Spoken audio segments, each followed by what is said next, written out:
Hello everybody, welcome to the video. So today we're going to be talking about the 85mm f1.2L, and this is the non-DS version, and this is just going to be like a before you buy video. I'm not going to give you lots of specs, I'm not going to give you sample shots or sample photos and all that stuff. This is just going to be like a straight up talk. You're a photographer, I'm a photographer, let's talk lenses and let's talk the 85mm f1.2. There's a lot of good with this lens and one thing that's bad, but to be honest, it's not even really that bad. All right, let's get into this lens. All right, so we're going to talk about focusing, sharpness, bokeh, value for money, and user experience. So that's the plan for today. So let's talk about focusing. So if you're familiar with the old EF version of the lens, let's see if we can get it to focus here. Focus here. Look at the size difference here between the EF and RF version. That's huge. But if you're used to the EF version, what you'll notice with the RF version is the focusing is super fast. The EF version was kind of like, especially if you're shooting live events like weddings, it's kind of like, so it took like half a second maybe to focus, whereas the RF version, maybe that's why it's bigger, it's got stronger motors to move all that glass in there, but the focusing is snappy and fast, like boom, boom, boom, boom. You want to track subjects, track eyes, focus close, focus far, rack focus, whatever the case may be. It focuses really, really well. All right, so next up, let's talk about sharpness. And compared to the old EF version, like this is definitely a sharp lens. It's an L lens. It's really, really good. And this one's also really good. But which one's sharper? This one. Now, the difference between these two lenses I find is that this lens has the new BR coatings in it. So it's a special coating that very few Canon lenses have, but the ones that do have it are really good at reducing chromatic aberration, flaring, ghosting, all that kind of stuff. It's a more advanced coating that Canon only puts in the higher end lenses.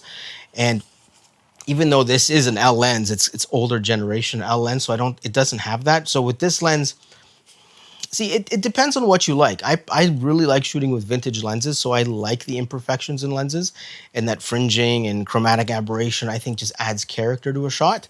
Whereas this lens is just so good, it's perfection. Like when you look through this or shoot images with this lens, everything is perfect. It's sharp, it's clean, it's crisp, it's clinical.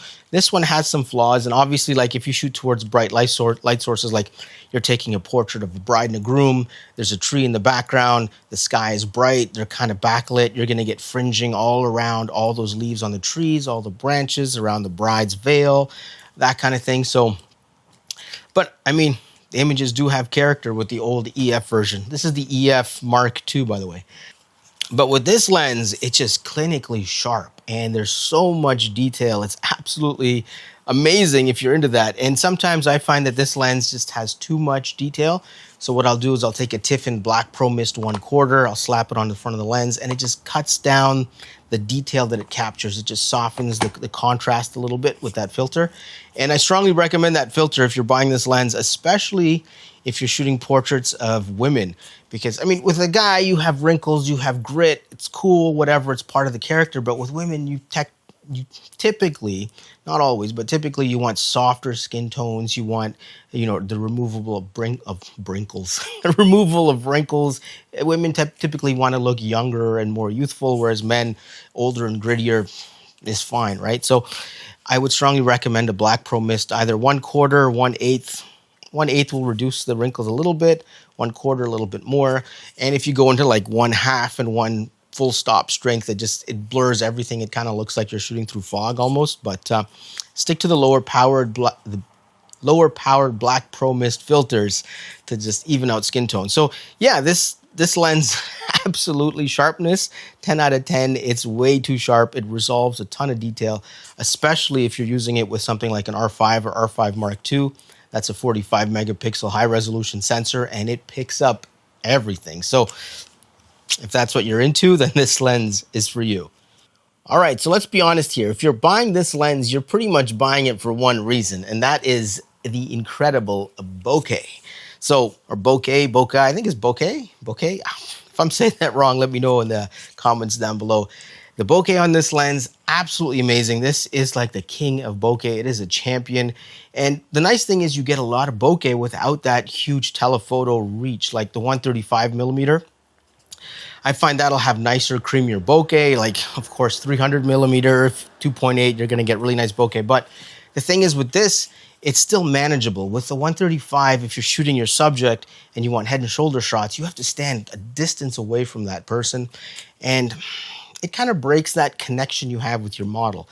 I mean, if you're shooting trees or products or whatever, 135, who cares? The product doesn't matter. But when you're shooting people, you want to establish that connection. You want to be able to talk and interact and not be like, hey, yeah, move your hand up a little. Yeah, that's it. Yeah, you know what I mean? So even at weddings too, the 135 is too long, but you do get nice bokeh with it. But this, you get really nice bokeh at a manageable focal length, 85 millimeter. You can still be close enough to your subject matter without feeling distant, which allows you to keep that connection and get those good shots, because it's all about the eyes, right? If you lose that connection, the eyes and the model drift and they're thinking about something else or whatever, and you get weird shots. But yeah, bokeh with this, obviously the closer you are to the lens, the greater the bokeh, right? If you're further away from your subject and the background is pretty far, you lose a little bit of that bokeh. So the closer you can get to your subject with the lens, the blurrier the background. And it is a really, really blurry background. Canon makes another version of this lens. It's the 85 millimeter f1.2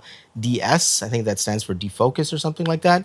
There's a way on that lens to, I guess, defocus that background even more. So if you're really, really, really into that bokeh look, you can pay a little extra for that other lens to get more bokeh than this lens can provide.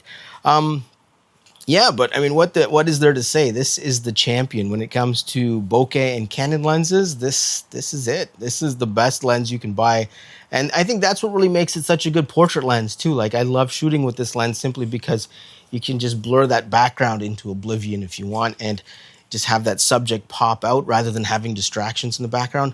However, if you want the distractions, obviously you can change the aperture to like f4, f5.6, f11, whatever you want, and you can get more of the background in focus. But it's nice to have the choice, right? Plus, the f1.2 is also really good in low light. So again, if you're shooting wedding photography and you want to take portraits of the bride and the groom, candlelight beside the wedding cake or something like that, this lens can handle it. Okay, so now let's talk value for money. Is this lens worth the price? Well, it depends. If you have a business that's established and you shoot portraits of people, you have a wedding photography business, for example, or headshot business, you shoot actors and things like that, and you have the clientele and you have the income coming in, then definitely it's worth the money.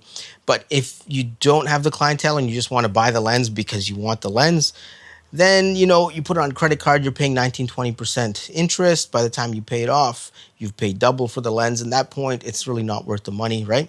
So make sure you have I have a video talking about that kind of thing on one of these sites here. I'll post it there.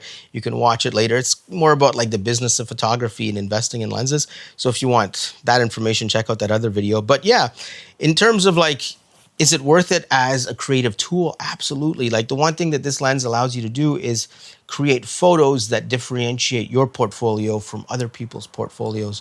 Because the other portrait photographers, okay, they have their lenses, they're shooting portraits. But when you shoot portraits with this, like, it's an 85 1.2 when you're shooting it wide open at 1.2, and you get that nice creamy background, like, I don't know, engagement shot, couples taking the first kiss, and the background is just blurred beyond recognition, and you see the nice tones of the sunset in the background with the couple lit up by a flash or something.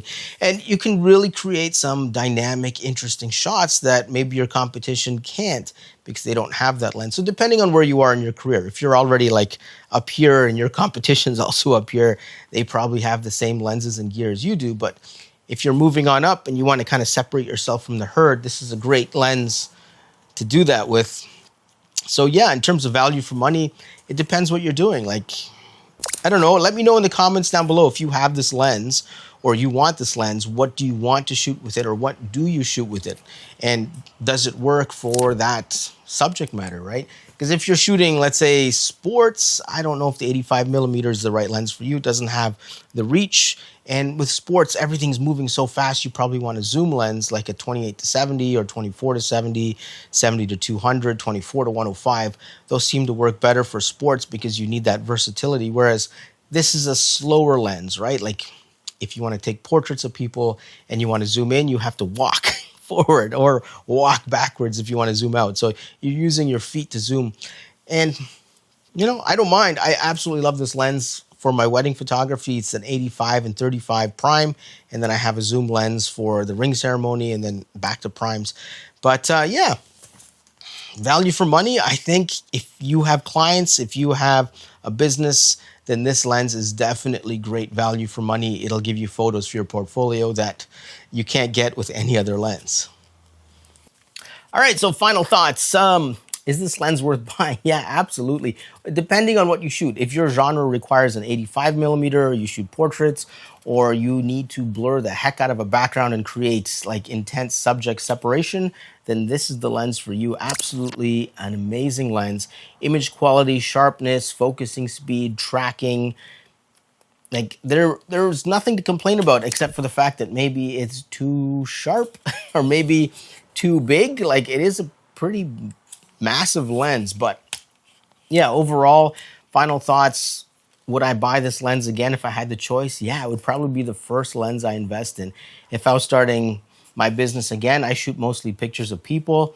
So this is an absolutely fantastic people shooting lens. It is absolutely amazing. The 85 millimeter and the 35 millimeter are my go-to focal lengths for shooting people. And yeah, I would buy this lens again in a heartbeat. And you know what? When I first bought it, I was hesitant because I had this old EF version.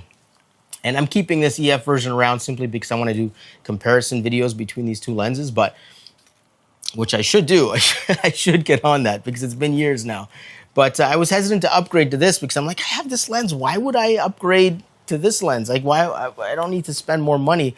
And then when I upgraded, like, you can really see, like, if you're upgrading from the EF 85 millimeter, it is a significant step up in terms of focusing speed, image quality, resolution, and yeah. So overall, I say this is a fantastic lens. As a portrait lens, I would give it 10 out of 10.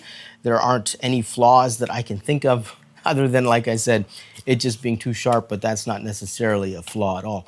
But yeah, with that being said, thanks for watching this quick little talk video. Hopefully this was, you know, I didn't want to get all crazy with the, I don't know, graphics and B-roll and all that stuff. I just wanted to do like a heart-to-heart talk, photographer to photographer.